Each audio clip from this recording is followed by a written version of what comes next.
I'm back for another review of Life After Lockup, Love After Lockup, Test of Faith, Season 5, Episode 48. Okay, if you're watching this, thank you. And those of you who are watching this who haven't liked the video or subscribed to the channel, please do so. All right, here we go. So we are going to start with Kier and Britney because I got a lot to say about them. So they go visit Houston, Texas, where they have an apartment because they've been planning to move, despite the fact that Britney hasn't paid off her restitution. All right, we're going to get to that in a second. So Kier says leaving Virginia was out of the question if it meant doing it without Britney. But they said they decided to go and visit, at least what their life is going to look like. Anyway, so she said Houston was like New York with a twist or a spice. I said, girl, bye. Anyway, so she was so excited with the new place. She was making all these plans about how she was going to decorate this, that, and the other. And Kier is stressed about money. He should be. Okay, because y'all saved money by staying with his mother, and you just keep wasting it. Like, you do realize the money that you would normally put away for rent is money that should have been, like, Kier should keep money for rent while you pay your restitution as if it is rent. Like, it's that kind of stuff. Anyway, their family comes to visit them. Well, his family comes to visit them. His mom looks good with her locks. She really does. The mom is happy they didn't elope. She said, look, you need a real wedding, this, that, and the other, so she can be a part of it. And that's what she wanted. So Britney starts telling her how the apartment is her blank canvas. And I'm just like, I get that you're excited, but shouldn't you be back in Virginia working toward your restitution? I mean, like, putting in time. Now, this is, of course, what I've been thinking. And granted, I've been saying for some time, okay, since I've been reviewing this season. All right. She is talking about all the stuff she wants and the rugs and the pictures and the vases, whatever. Meanwhile, the Houston apartment is costing them $1,500 a month on the first floor. She tells them that she tells them this once they kind of settle down. They have like a mattress, you know, like your apartment would look if you were just moving in. She tells them that she only has a travel pass though. And the mom was like, you planning all of this stuff and you're not even finished up there in Virginia yet? I was like, dang, I forgot how much they hadn't told the mother. Y'all out here looking crazy. And y'all keep doing crazy stuff. Anyway, so the producer asked the question that we've all been asking, including y'all in the comments. Why don't you want to pay your restitution off first instead of paying for all these other things you don't need? She said she doesn't know. I mean, I have a lifestyle I want to live. She also tells Keurig mother and her boyfriend that she doesn't want to do nails anymore, which is apparently her form of income. And she's not going back to being a waitress. She's been there, done that. I said, baby, let me tell you, you have to do what you have to do so you can do what you want to do. I do not understand this mentality, and I am so glad I was not raised with it. And I remember even seeing this when I was in college. And it was like girls would say things like, and I say girls because those were the other students I was around, I'm not getting a car until I can get the exact car I want. Yup. Was I riding a hoopty? Yup. Was my car good though? And was it going from point A to point B? Yup. With my money I made from my summer programs and internships? Yup. And I'm just like, first of all, you riding in my car talking about what kind of car you don't want. See, I know how to work for mine. And then you get to a point in your life where things do get better. But this whole, because I don't want this for me, I want it like that's not how anything works. Unless you come from rich people. In that case, you wouldn't be having this problem in the first place, would you? So I just don't understand this. I want to live this lifestyle, but I don't feel like I have to work for it. I'm only going to work for it with a job that I want. Everybody, and this is why that immigrant conversation gets on my nerves. When they're like, oh, well, they work the jobs Americans wouldn't. Everybody that got a job, most of them, I would say 98%, I would venture to say 98% of Americans get up every day and go to a job that they don't really want to go to, but will go to because they have to pay their bills. The ones that work. Okay? I can't stand people who operate like that when there's a sense of immediacy and necessity. That kind of attitude just drives me insane. It did then, it does now. Like when I hear people saying that kind of stuff. well, yeah, I'm going to a polo match and this, that, and the other. But you were just talking about how you behind in your bills. Like, I don't understand that. I don't, and I'm glad I don't understand. I'm glad I wasn't raised that way. I'm glad that even when, in school, like, that was an expectation that we all did well. Nobody gave you money for your A's and B's. Like, when I would hear people saying that their parents gave them money for grades, I was like, huh? I took that home. My parents were like, no. And I don't know where you got that from, but you can take it. But that's my thing. But understanding there's certain things you have to do. There's certain things you have to work for and towards. Like, this idea is just going to be handed to you in a country that has become increasingly stingy. Even though we're the ones paying taxes, and by we're the ones paying taxes, I mean me. Because the billionaires aren't. But this expectation to live a certain kind of life without working for it is beyond me. People work every day and still can't get the kind of things that they would like. And it's not because they don't work hard. It's because people aren't paid the way they should be, especially to keep in line with inflation, because we're fighting two wars that ain't got shit to do with us. Anyway, but I don't understand people who operate in a way where their wants dominate everything as opposed to their needs, and then wonder why their needs can't be met. Like, I just don't get that. I just don't understand it. Anyway, she is complaining about the fact that she said that Kier was saying he was tired. And he was like, look, I got to get up and go to work tomorrow and sleep because he has a job down there. She's mad that he won't help her clean up. She starts saying, oh, well, you keep throwing your job in my face. I said, how, Sway? How? He has to go to work in the morning. You're lazy, you don't want better, and then you're like, well, I can stay home and take care of the house, this, that, and the other. He did not ask you to drop out of school, okay? And I'm not saying that I haven't had my reservations about Kier and stuff like that before. Kier never asked her to drop out of school. She should have finished hair school and found a trade and continued to work. Now, using hair money, because we all know hair money can build, okay? She could have done that. But it says she dropped out of home, so he was going to need her for support. No, Britney. This is the game you play. And this is the game that a lot of black women just don't get the privilege of playing, even when it's hurting you. I want to be the stay-at-home wife who's not a wife. I want to stay at home because I just don't want to work and do a job I don't want to do, but drive around in a Mercedes. Y'all have no kids together. You are able-bodied. Even if you had a baby, I would still feel different. Because I would still be like, well, no, you can't trust just anybody to take care of your kids. She was like, well, I can sacrifice. No, you can't. Y'all driving around in a freaking Mercedes with custom-made seats with $10,000 restitution. You could sell that car and get that. Uber to work once y'all get to Houston. Like, why are you... Child. Kier, this ain't got to be a problem. Y'all ain't married. All right, Justine and Michael. Justine tells her mom about the pregnancy. The mother is shocked. And he was like, well, it was in God's plan. Let me tell you something. If Justine's mother ain't never said... Justine's mother can rich. She said, don't use that phrase with me. And I don't care what anybody thinks. I completely understood where she was coming from. Like, don't try to throw that in my face. Like, oh, well, you know how I feel about God, this, that, and the other. Y'all planned that pregnancy after Justine had a bad pregnancy just because y'all wanted one. Y'all not even considering her life. Justine, for you to say, well, my mother, is going off. She's not even thinking about the fact that I'm stressed. No, how can she? You just told her, one, you were pregnant. Two, his mother is out there. All the things that are stressing you are also part of the problem. You not telling your mother until 10 weeks before you're due, before she's coming out there to her grandbaby's party. That's probably overpriced and ridiculous anyway.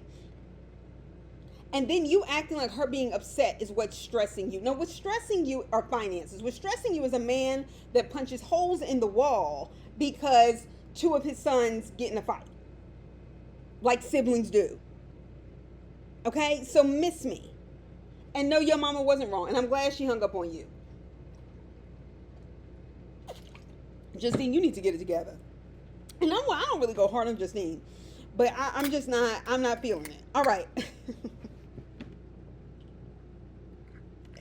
Why is this making me laugh? Melissa and Louie. Now, it's the day after the engagement lunch, if you will, with the parents. And Melissa goes to look for wedding dresses. Now, so much so that mother-in-law is still in town. Well, not mother-in-law. What's her name? Donna. Donna is still in town. She goes look for dresses. I was like, dang, girl, you going to look for dresses already? But it is Melissa. So I had to stop myself. I said, this is a waste of time. So she said, look, I love Louie. Louie loves me. But she doesn't want Donna as her mother-in-law. I totally get it. Although y'all are two of a kind, if we're being honest. Donna comes in that wedding dress shop on ready, okay? She shows her ass. Melissa's friend tries to go over and introduce herself, who she works with. Melissa works with or something. And she was like, who the hell are you? I said, wait a minute. Oh, ma'am, you are out of order all the way. And Melissa, you out of order for inviting her. That woman has shown over and over again. She knows how to ruin a good time. She is dedicated to disliking you. She is dedicated to embarrassing you. She is dedicated to hurting you and your feelings in this relationship. Like, you should not have invited her. Okay? Melissa's sister is talking about the ring while Melissa's trying on dresses. And she said, I just don't know how he could afford a ring like that.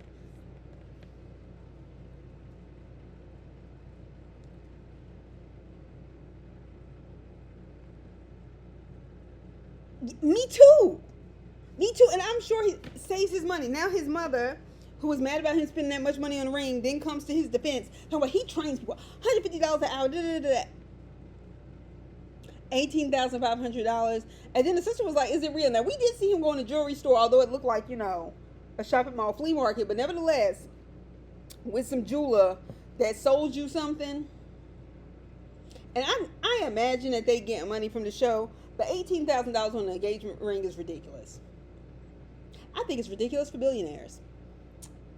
But I understand it. I think it's ridiculous for millionaires. But I understand it. Because they have it. But I'm just like, $18,500, that's a wedding. Her sister was not asking anything strange. She was not. She was not. She was not. In fact, she was asking what I was thinking myself this whole time. Donna was like, he saves money, it's none of your damn business. It is now. And then she goes in, then Melissa comes out, and I thought the dresses were fine, whatever. She was like, she's wearing white, she's too old to wear white. Like, I was like, first of all, those rules don't even apply the way they used to. Like, if it's your second time getting married, sometimes people get dressed in a color, and that's their business. If you want to wear white to your wedding, you wear white to your wedding. What is it to you? And that was the question. You're not paying for anything. It was gracious of her to invite you, although I'm pretty sure WeTV told her to invite you, because I just can't believe anybody would do that on purpose. All right, so let me tell y'all something. I am really at a point where next week I probably won't even review Bianca and Daniel because it doesn't make any sense to do it. It doesn't. This is a failed relationship. Even as it is continuing as a relationship, it is terrible. It's the worst. They're corny. They're lame. Get off my screen. Once again, the episode has to start with these sorry people. It starts with Bianca and Daniel. She's screaming at how he doesn't care about me. He doesn't care about me. And after she makes a scene and embarrasses him publicly, you know how I feel about people getting loud in public. I do not play that. That to me is one of the most uncouth, disrespectful things. And I do think people do it on purpose. When they are jealous at somebody, angry, or trying to create a scene that will make that person look bad, I think they're well aware of what they're doing. Okay? Miss me. All right, so she's screaming about how, he doesn't care, this, that, and the other. She's sick of it. So Gator's girlfriend, I'm going to call him Connor because I don't like that. Gator's girlfriend, I think, what's her name, Celestine or something like that? I'm sorry if I'm getting it wrong. Goes out to see Bianca in the car because Connor tells her to go. First of all, that's not Celestine's business. And I doubt if Celestine felt like getting up from that table because everything has been about everybody but Celestine, and she's the one with the rock on her finger. I wouldn't even be wanting to marry you at this point anymore if it is. So she goes into the car. I said, wait. Bianca, if you were going to leave him like you did, leave it like you left him at work and stuff, just leave. Don't go outside the restaurant and sit in the car and then say you don't want to be bothered with him, and you're waiting for him to come to the car. She is so dumb and so immature. And she's crazy. She's crazy. So Celeste or Celestine, like I said, I'm sorry, I don't know what her name is. I can't remember it. Says, "Are you okay?" And she was like, "No, I'm not." And I was just like, "Oh gosh," she already knew the answer. So she was like, "Wow." And she sat in the car. I don't think she wanted to be talking to that child. She really didn't want to be talking to her. Okay, she did not come out to go and make sure this little crazy white girl's feelings were okay. She was trying to enjoy her evening, which was a mistake. And if I was her, I wouldn't ask if they ever come out with us again. And I would tell him, if you want me to be your wife, you better not ever invite them out again.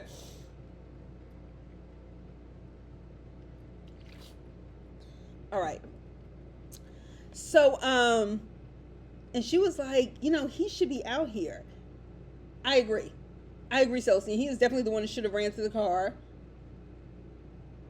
Not you. All right. So she left him at the restaurant. I guess he Ubered home. Although I was like, Connor, y'all were like, how you getting home? And he was like, Uber. But I was like, if you're his friend, you mean to tell me you couldn't drop him off? Okay, all y'all need to get off my screen. I'm sorry. So her friend Haley, who's just as immature and dumb as she is, comes to visit. She's crying because she's been alone. I said, you've been alone? Don't you have a boyfriend you're living with? What do you mean you're alone? She's a spoiled, irresponsible brat. That's what this boils down to. I'm tired of the storyline of her drinking. I don't think her drinking is any more abnormal than anybody else her age and her type. Okay?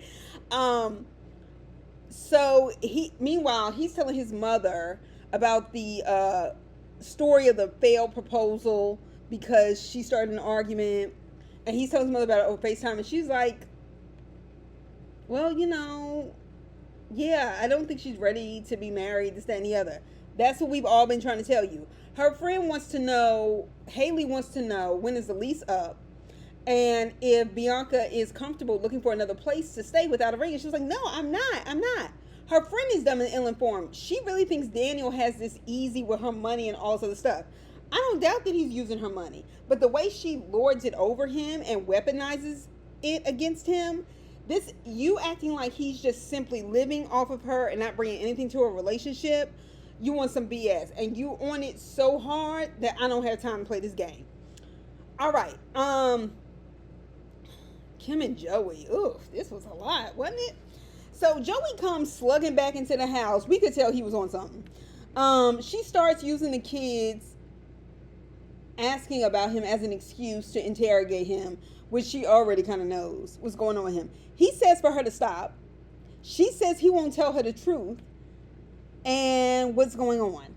Right. So why are you looking to buy a house with this man? Exactly.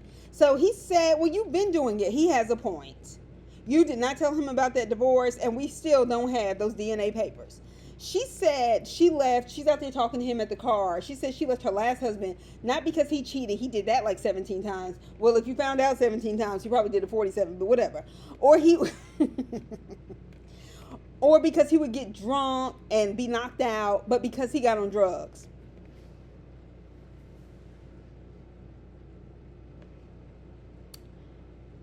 Kimberly, I don't believe that. I'm actually not going for that one. I don't believe it. No, I don't believe that you had a husband that was on drugs that you finally left, who you were cheating on in the first place, simply because he cheated. But anybody who slept with their cousin's boyfriend, I don't care if it was in high school or not, that's your MO. Number two, it's very hard for me to believe that a proven drug addict would be court ordered to pay $2,500 a month in child support. Because we all know child support for the person, usually the mother, who is not the primary caretaker of the child, is usually like this much. In the words of Fantasia, this ain't even half a daycare. Like that kind of stuff. So once it's court ordered, that's somebody who can make that kind of money, trust and believe. I am not believing the story about him becoming a drug addict. So miss me. Miss Me. All right? You don't have to pay that money if you don't have it. Okay? So, Miss Me, she makes him go through this whole process. We're taking a drug test. He goes, I'll take it. Like arrogant men do, thinking you're not going to go through with it. And he does. And then it looks negative for a lot of things. And then it gets down to cocaine. They found that in his system. Surprise. I could tell by how red his face was, the way he was acting, and everything else. And Kimberly, you also knew it. And you're also, I don't know what to say. I don't feel for you. You should have never had your kids around this man that soon. You shouldn't have been engaged to this man, and you're not even divorced and hadn't gotten the ball rolling. 4, you shouldn't have been borrowing your father's hard-earned $7,000 for a down payment on a house when Joey hasn't even found a form of employment because he don't want one. The fact that you had $4 in your debit card account because you hadn't locked your own card. Why does he still have your debit card? You need to take a page out of Bianca's book. See, this is what I mean. That was dumb on your behalf because you're doing that to hope he doesn't cheat on you. But you've been tracking him all this time. You know where he was and wasn't. You know that he wasn't at urgent care all that time, if at all. Stop playing with me. And don't play victim when you're not. All right. So Teenie and Rob. This is a scene I wish they would have spent more time on so we didn't have to deal with Bianca and Daniel. So Teenie and Rob go to the bowling alley with the family. Cool. All right, that's a typical family trip or, outing. So Teenie's mom and her sister Lakeisha meet up with them, whatever. She asks her 2 kids how they feel about a new sibling in front of the camera, apparently for the first time, with a man that is not their father, whether they call him dad or not. Rob mentions that so they were like, maybe, there's some stuff they need to get in order. That means no. And Teenie, no, I don't think you want another baby. I think you just want to do what Rob tells you to do. And you haven't even started working. Some pointed out, she should probably she should probably be doing her new job first before they start having another baby. Your kids have so much sense, and they have been raised pretty well by you, in my opinion. But please get them out of the camera and stop having them on camera for an extra check so you and Rob can live some ridiculous lifestyle. Anyway, but Rob mentions this to her mother and Lakeisha once they get there, her sister. And they're just focusing on the baby.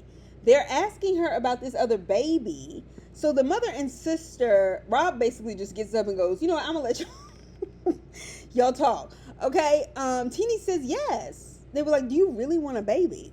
He was like, yes, yes, I'm getting older. And she was like, at the rate at which black women are dying in the hospital giving birth is scary.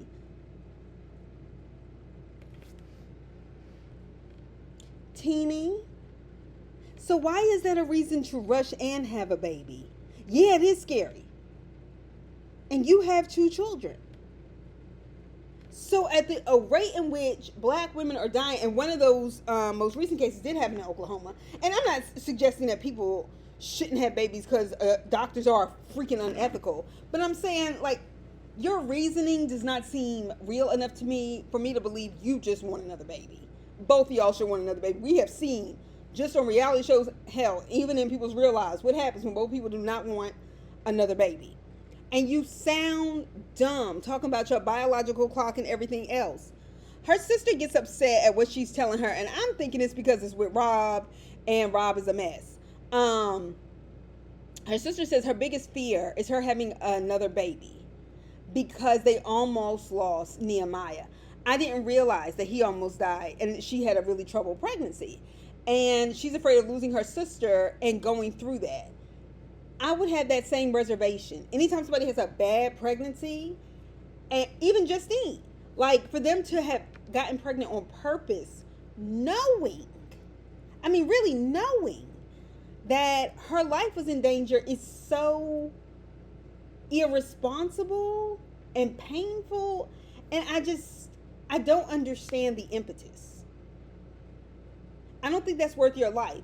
And if Rob thinks that's worth your life, as opposed to y'all, getting a foster child or something like that, or just letting him go on and live his life with another woman and have a baby, because everybody has the right to have the kind of family they want. But I absolutely understood the sister, and I'm glad that she did. She didn't make it about Rob. She made it about her sister's health, and I appreciate that.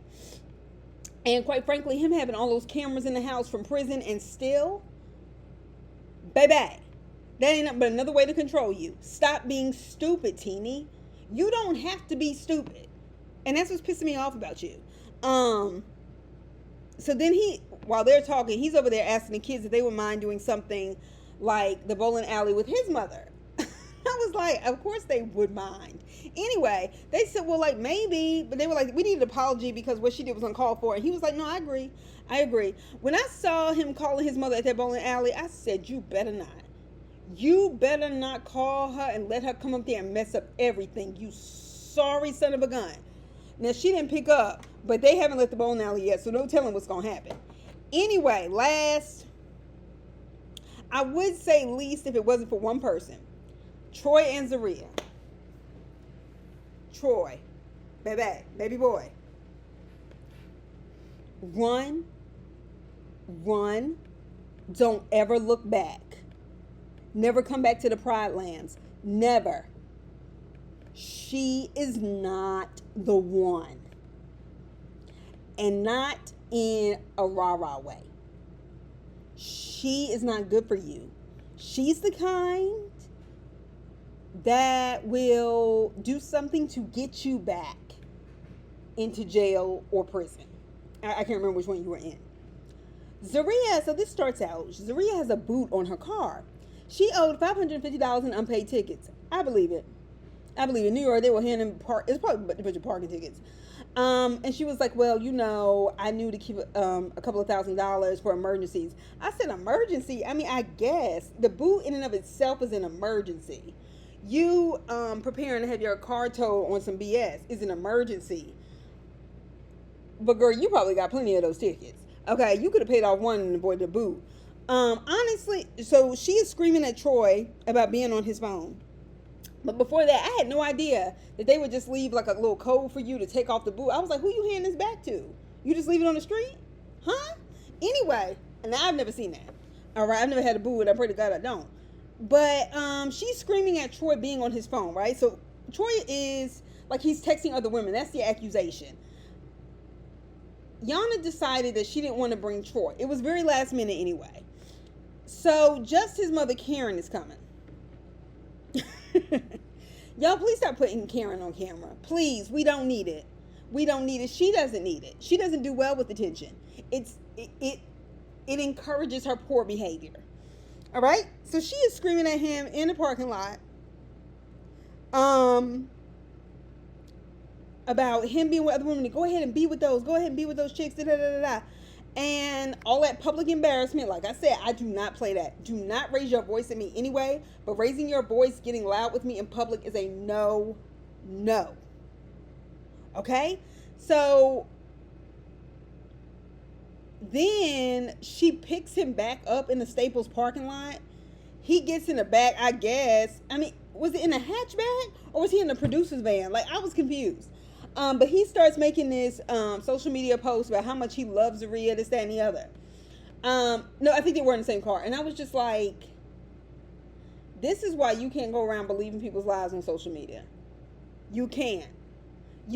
Because that's what's happening in his life. And if you were just reading it, you believe that his life was great. And maybe, I should get on the prison website and get out of here.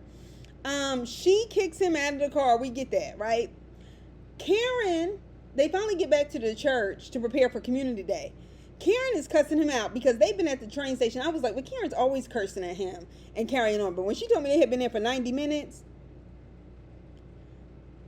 first of all, there's several things wrong. That they did not make arrangements. And by they, I mean Zaria, because she has the car, to go and pick them up. You knew either Yana or Karen were coming in. Whether you like them or not, then let him take the car and pick them up. 2, Karen, you cursing at your son is a problem. You don't know how to talk to him as an adult because you're disrespectful. 3, you cursing at your son in front of your granddaughter and making her think that this is an acceptable form of communication with her father for any reason, under any circumstances, is so incredibly irresponsible. And honestly, I don't think you should have ever had any form of custody of Troy at any point. You shouldn't have had to just give him up to the grandma and the father. They should have made you. Okay, so there were several things wrong with this. But having a little girl out there waiting while you act like your son is so important. So he said, look, he starts walking away from community day, and she was like, where are you going? Where are you going? I'm just like, oh my gosh, who in her family checks her? Who in her family says this is enough? Nobody? Okay, because it looks like nobody. He said, I'm going to get my mom. She said, you're not going anywhere. I said, first of all, don't talk to me like that when I'm grown. Don't. Number 2, he said, don't play with me about my daughter. I said, I would have fussed her out 6 ways from Sunday. Let me tell you something. Don't you ever in your life tell me that my child is not important enough for me to go and get, or my mother. And then you want me to play daddy, not even stepdaddy, daddy to your father, to your son, while you want me to neglect mine? Who even wants a man with a character like that? Zaria, and you can have one. Any corner USA, but it ain't Troy. She doesn't care about your daughter, Troy, and if somebody don't care about your kids, they don't care about you. It's the same thing my mother used to tell me. If they don't like your family, they don't like you either. Okay, that's it. That's the nail in the coffin. That should have been nail in the coffin. Leave her. She is not worth it. She will get in your face, try to ignite an argument, and next thing you know, you're going to be in jail. Okay? We don't need it. The problem is that Troy doesn't have a lot of places to turn, it seems like. Like, his mother is crazy. You know, if you live with her for any ounce of time, she'd be screaming and doing this and that. How come you have done that? Nagging, fussing, fighting. And then he has Zaria doing the same thing. And then you have to kind of stay on a straight and narrow to avoid jail again. And I feel like she's taking advantage of that, and I resent that, and I don't like that. I don't. I don't like it when anybody does it. Anyway, those are just my thoughts. I will talk to y'all soon. Please be sure to like the video, subscribe to the channel. Bye.